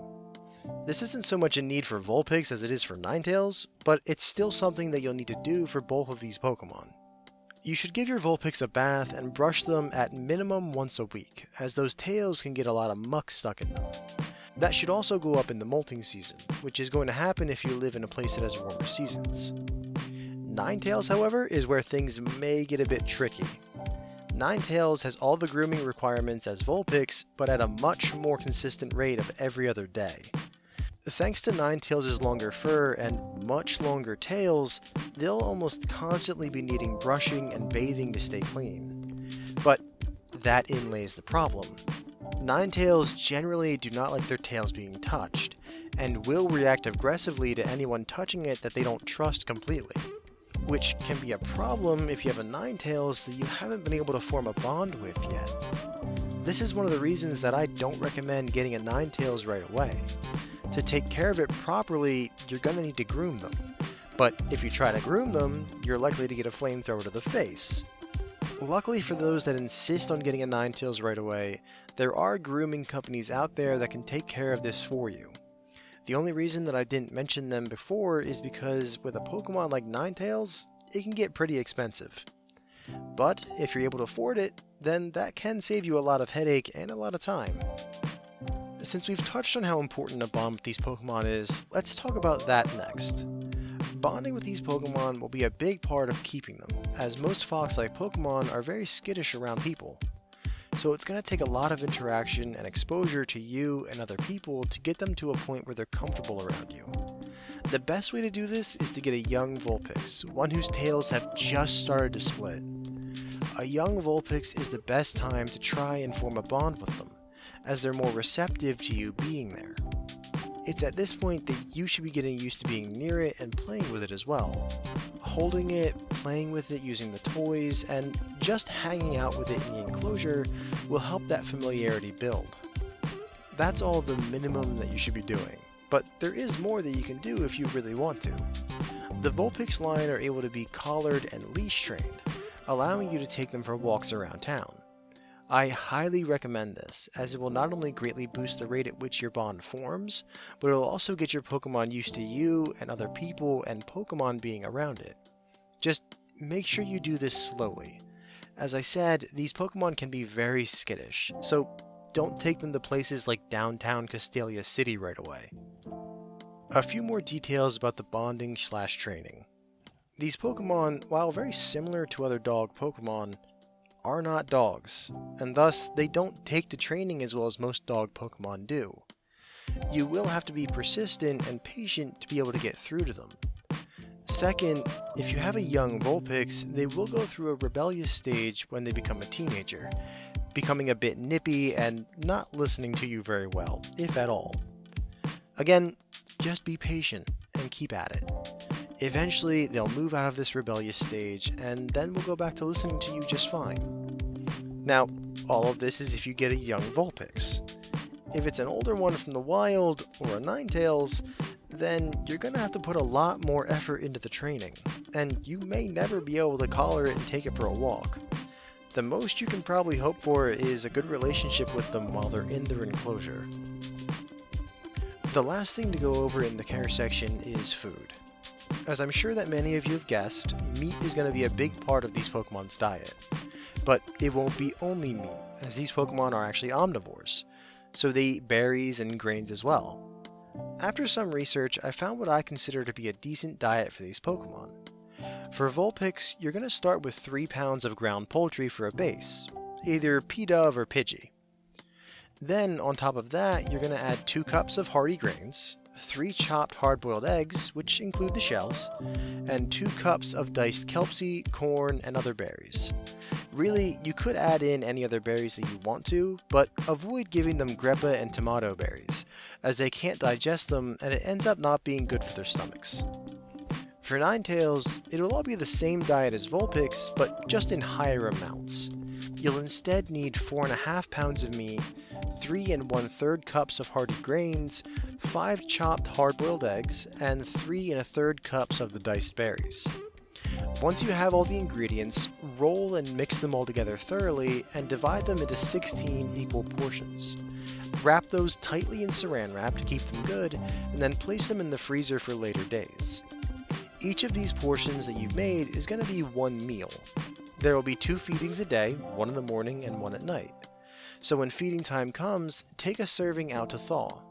Then place the thawed food into a bowl in the enclosure, and that should be good for your Pokemon. One thing to keep in mind when it comes to feeding your Vulpix Pokemon is that these Pokemon and other fox Pokemon like to hide food away if they get full without eating all of it. In nature, this is to ensure that they have a steady amount of food when they can't hunt for it. But in their enclosure, you're going to be bringing them food on a regular basis, so that means that the food they stash will just rot and become a health hazard. If they do start to do this, move the bowl closer to the doorway of the enclosure and close off the Pokemon's house during feeding time, which is the most likely spot that they're going to be putting the extra food. This should help to discourage them from doing that and just eating all the food they have. Cost. The cost of the actual Pokemon can fluctuate wildly, depending on how you get it and where you're getting it from. Going out and catching a wild one might be your cheapest option if you live near an area where wild Vulpix and Ninetales appear. But if you have to travel, then that price could easily go up thanks to travel costs.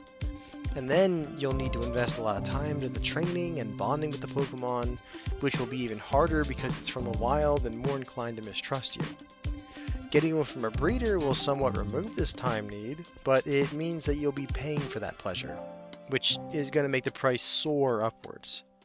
And then, if you plan on getting a Ninetales, you'll be paying even more on top of that, as the price of the Firestone will be added to the price of the Pokemon. In all, you could be looking at anywhere from the moderate category to very deep in the very high category. There just isn't a way around that. The Enclosure is going to be in the very high category as well. Needing everything for the fencing, the equipment to dig and set it up correctly, and all the little toys and additions you'll be adding into it, and it's going to run you into the very high category. You could also skip the hassle of putting it up yourself and hire a company to come in and do it for you. That will be more expensive than doing it yourself, but it will save you time and make sure that the Enclosure is built to code and to standard. After all, not all of us, myself included, are handy enough to build one of these enclosures on our own. Either way, you'll be spending on different ends of the very high category, depending on which route you decide to go on. The last thing that you'll be needing to spend a significant amount of money on will be the food. The diet that I gave you earlier is enough to feed your Pokemon for roughly 8 days, so you'll need to make more almost every week. As always, buying in bulk can sort of lessen this cost, but there's no way to avoid being in the high category for your food. Most of that is going to be the meat, as the rest of it you can get cheaply in quantities that'll last you multiple weeks. In all, these Pokemon will be very expensive to get and house. Conclusion. I started this care guide talking about how many different kinds of canine Pokemon there are, and how they, more often than not, make exceptionally great family Pokemon. But after going through the guide, I have to say that while they do still fit that description, the Vulpix line is towards the bottom of that list. The positives are that they are both beautiful creatures, especially Ninetales with its golden fur. And when they fully bond with someone, they are very loving and caring Pokemon. They absolutely can make good pets, especially Vulpix. But they do have plenty of downsides. They aren't as sociable as the other dog Pokemon and can easily have an attitude that should only be paired with strong-willed trainers. Combine that with the high cost to keep and the large time investment in taking care of one of these Pokemon, and this is really a Pokemon species that's best for experienced owners who have cut their teeth on caring for other Pokemon. Now, if that's you, then these may just be the perfect Pokemon partners for you, but please consider that when you are looking into getting one. Thank you all for listening, and please join us next time when we go over the balloon Pokemon Jigglypuff and the others in its line. Thank you, and have a wonderful night, everyone.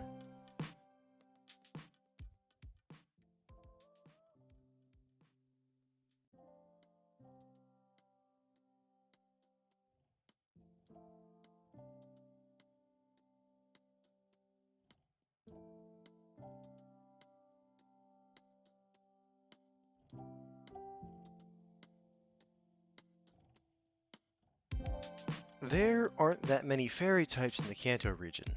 I'm not sure why this is. It could be that the region is just not conducive to their habitat. But be that as it may, there are only 3 fairy type Pokemon lines in the entire region.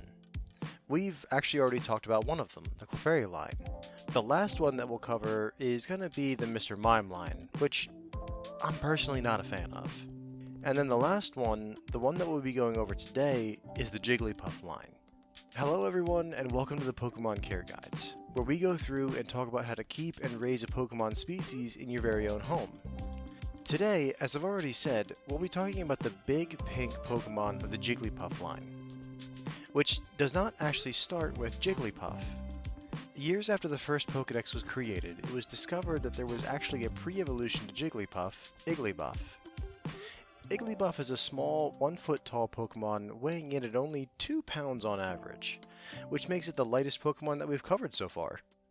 Igglybuff's body looks like a small pink ball with itty-bitty hands and feet, large red eyes over a small mouth, and 3 bumps at the top of its head. As it evolves, you'll see that this line keeps the round and pink motif, as Jigglypuff keeps the same basic body plan as Igglybuff. It even doesn't get that much bigger than Igglybuff, standing at 1.5 feet tall and weighing 12 pounds. Jigglypuff now has 2 large ears on either side of its head, and exchanged the 3 bumps on the top of its head for a large curl of fur that hangs down in between its now blue eyes. And the trend of round and pink continues when a Jigglypuff gets exposed to a Moonstone, evolving it into a Wigglytuff. Wigglytuff now stands at 3 feet tall, though a lot of that might just be its ears, which are along the same lines as Bunnery or Cinderace's, that long and tall kind of ear. But with the new height, they don't get much heavier, averaging around 26.5 pounds. For a final evolution, they aren't that big of a Pokemon. They keep the same general design as the previous 2 evolutions, pink round body with arms and feet, large round blue eyes, and a curl of pink fluff on its forehead. The only noticeable differences are the ears, which we've covered already, a white belly, and it's now taller than it is wide, having more of an oval shape to it. Unless it inflates itself, but we'll cover that later on. For now, let's get into it and figure out if these Pokemon would be the perfect Pokemon partners for you. Enclosure. Just like the Pikachu line, this line is actually a great Pokemon to keep in your home.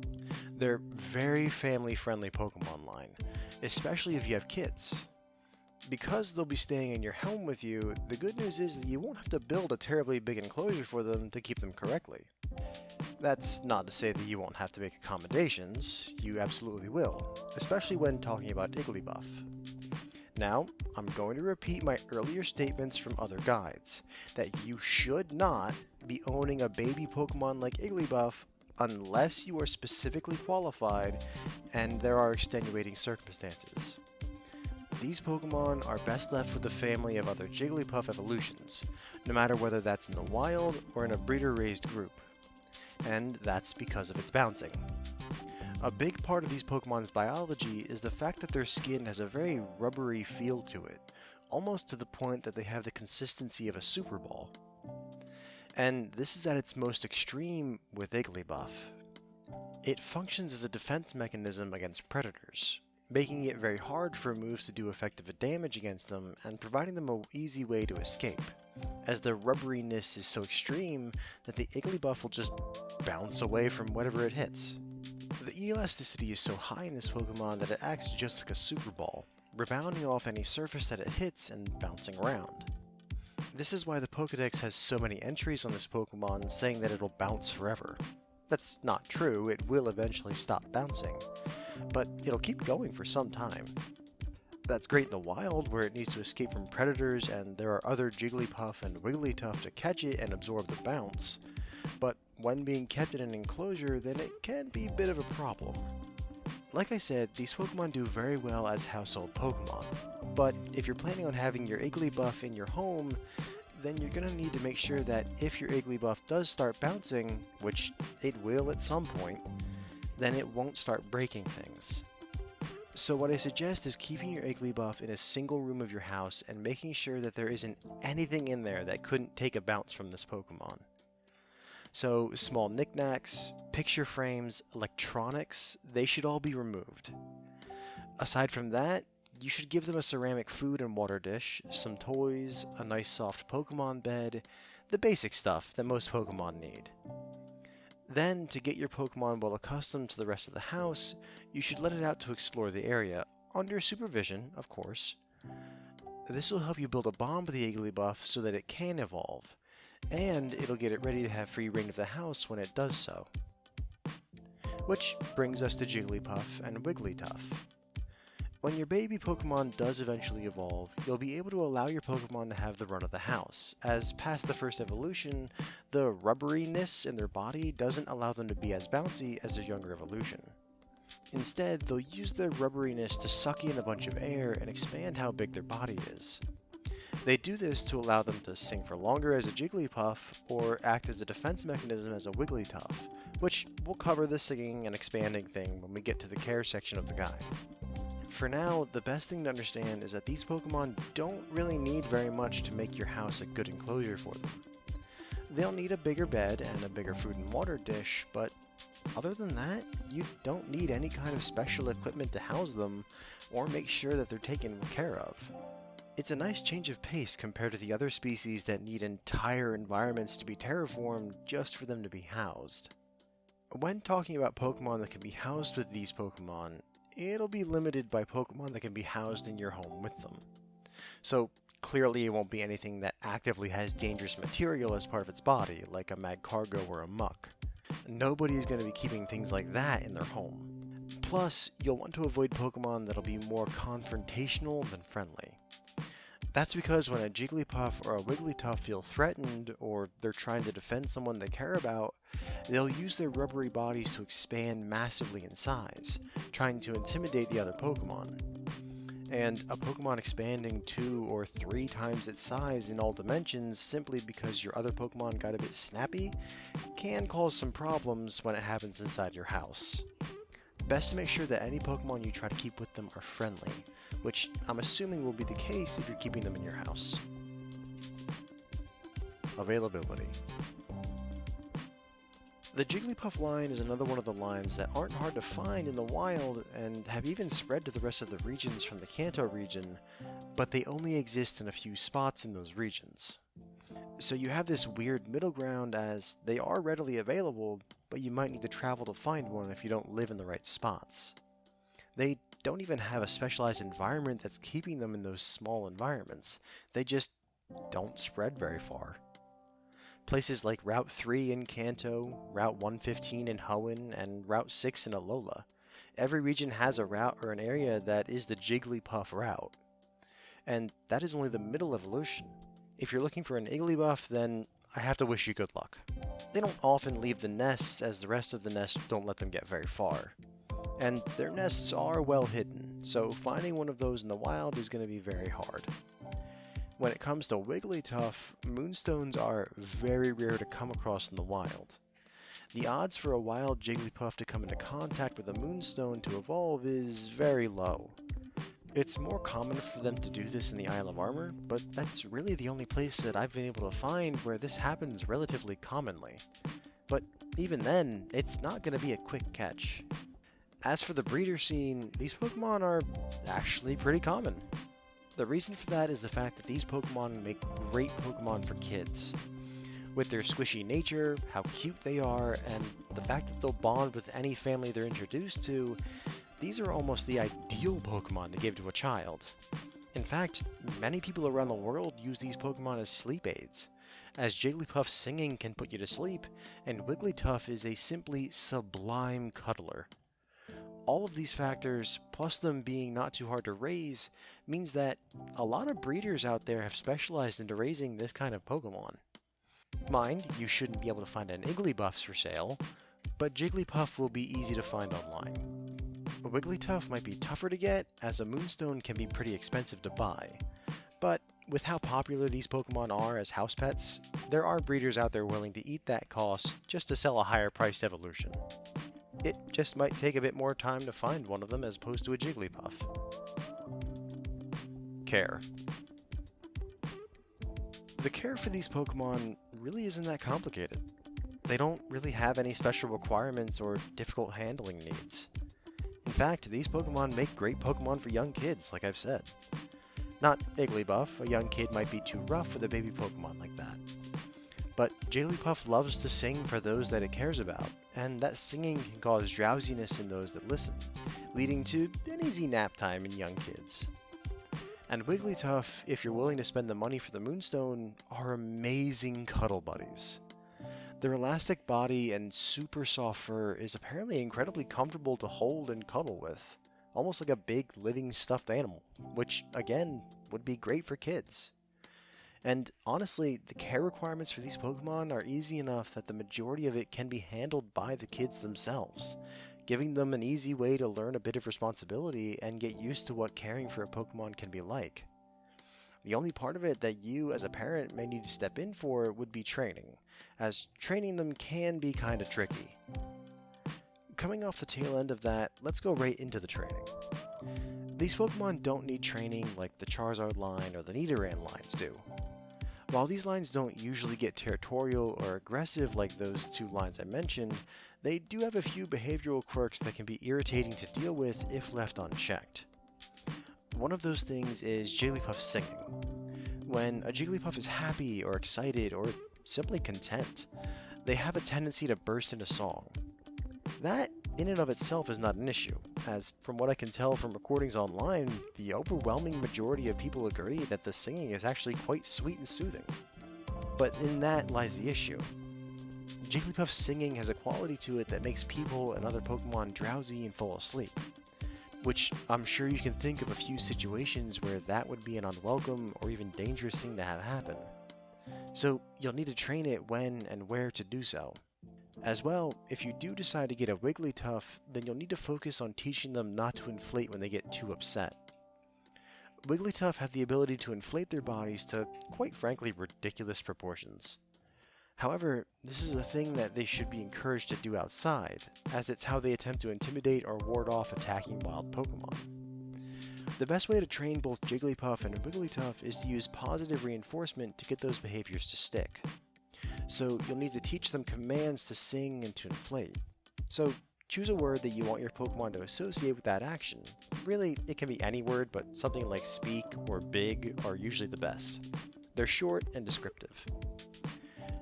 Then you want to get some treats, like sliced pieces of berry to use as positive reinforcements.